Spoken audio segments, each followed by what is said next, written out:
তোর মতো বন্ধুরা তো পিড়াইয়ে মাইরে ফেলানো দরকার। মনির, পুলিশ মারধর ইচ্ছাগুলোই করা যেত, কিন্তু এই গ্রামে আমার মায়ের একটা ইজ্জত আছে। আমাকে ইজ্জত মানে তোমাকেও তো ইজ্জত। চেয়ারম্যান সাহেব, এটা আপনি কি করেন? আপনার নষ্ট মেয়ের লগে আমাকে ইজ্জতের সম্পর্ক কি? মোজাম্মেল মিয়া, আপনি কার সামনে বসে কি কইতেছেন? আপনার কি হুঁশ আছে? মনির, তোমার বাপে এইসব কি কইতেছে? তোমার বাপের কি মাথা ঠিক আছে? দেখেন কাকা, আমার বাপের মাথা ঠিকই আছে। আমার পক্ষে আপনার মায়ের বিয়ে করা সম্ভব না। এই বদমাশ আপনার মায়ের সাথে রাত কাটাইছে। মনির,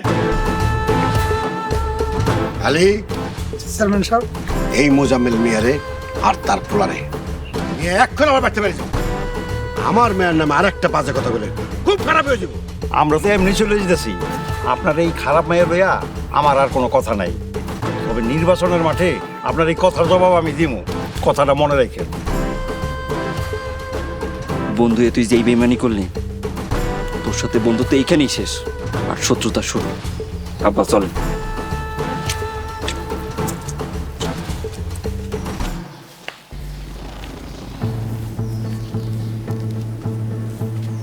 চেয়ারম্যান সাহেব, এখন কি হইব?